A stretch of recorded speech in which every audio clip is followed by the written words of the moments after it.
Everywhere you look in Australia right now, men are checking out. Walk through any city on a Saturday night, you'll see packs of girls dressed up, posing for selfies, glued to their phones, and you'll see blokes standing around the edges, beers in hand, looking over it. Something's changed. The dating game isn't what it used to be. It's not working anymore. And here's why. In Australia today, more young men are single than ever before. Most men under 30 aren't in a relationship. That's a first in our history. And here's the kicker. The women aren't single. They're chasing a small percentage of men at the top. On Tinder, women swipe right less than 10% of the time. That means 90% of blokes get ignored. Meanwhile, the top 20% of men get nearly all the attention. So you've got average Aussie guys, hardworking, decent fellas, completely invisible. And the small handful of high-status blokes, tradies on big money, gym junkies, blue-check influencers, getting all the action. It's not a dating market anymore. It's a lottery. Now let's talk culture. For decades, women have been told the same line. Don't settle. Chase your career. Have your fun. Men will always be there later. And what's the result? You've got women treating men like they're interchangeable, like blokes are disposable, like they don't matter. Hookups replace relationships. Instagram likes replace loyalty. Attention replaces commitment. And the men, they're checking out. They see the game is rigged. They're sick of being told they're not tall enough, rich enough, hot enough.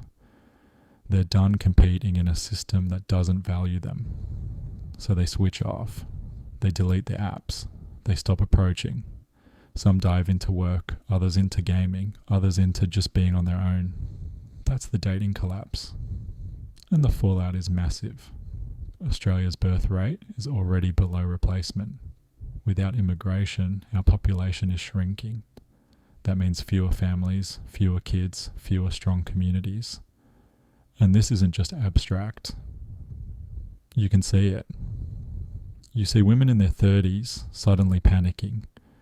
They've been told men would always be there, but now the men are gone. Blokes their age don't want to commit because they've seen the damage. Family court stripping dads of kids and homes. Divorce laws stacked against men. Friends broken by false accusations or ruined by breakups. So men tap out. And the women, they hit 30, start looking around and realise the good blokes they ignored in their 20s aren't waiting anymore.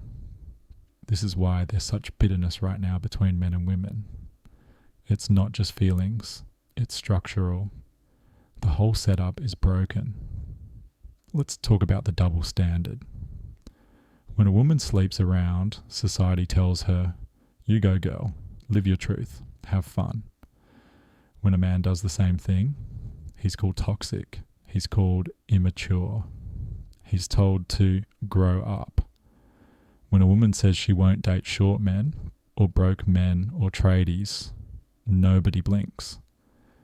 When a man says he wants a loyal woman, or doesn't want someone with 50 hookups behind her, he's shamed as insecure. Same behaviour, totally different judgment. And Aussie men are sick of it. Now here's the deeper issue. Men want family. They want loyalty. They want stability. Most blokes don't care about flashy lives. They want a woman who's with them for who they are, not for what they provide. But the modern culture has trained women to think the opposite, that men are utilities, that men are optional extras, that men are replaceable. And the result? Men don't feel needed. They don't feel wanted. They don't feel respected. And when men don't feel those things, they walk away. This collapse isn't just about relationships. It's about society.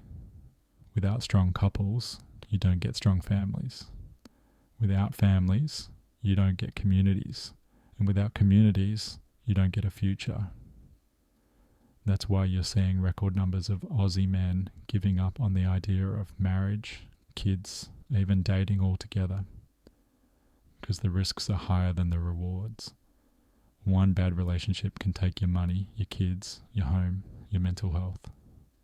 One false step and you're branded toxic, abusive, or worse.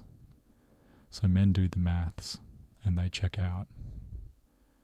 And just like with men dying in silence, this collapse isn't spoken about. Politicians don't touch it, media ignores it, academics spin it. Because to admit it would mean admitting that feminism, hookup culture, and liberation haven't freed women. They've just broken men. And broken men means a broken society. Let me be clear. This isn't about blaming women for everything. It's about facing the reality of where we are. We've built a culture that pits men and women against each other, that tells women they don't need men, and tells men they're not good enough. And now, nobody's happy. So where do we go from here? Maybe the answer is men and women rebuilding respect. Maybe it's men demanding better treatment. Maybe it's walking away until the system changes. But what's certain is this: if nothing changes, Aussie men will keep checking out and our country will pay the price. But here's the thing: collapse doesn't have to be the end. There are ways forward if we've got the guts to face them.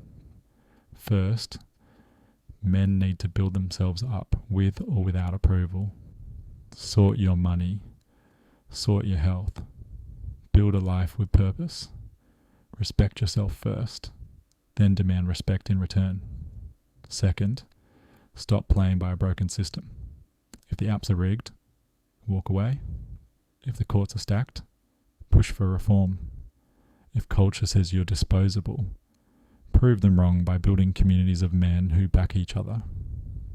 Third, start talking to your mates, to your sons, to the next generation. Break the silence.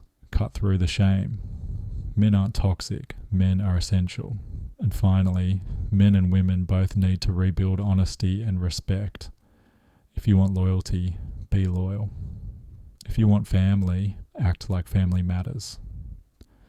If you want a future, it's not going to come from swiping on screens. It's going to come from real connection. Because if we don't start building solutions now, then yeah, Aussie men will keep checking out. But if we do, we might just rebuild something worth staying in the game for. Thanks for watching here on episode 2. Leave some feedback in the comments. Share this around and like the video.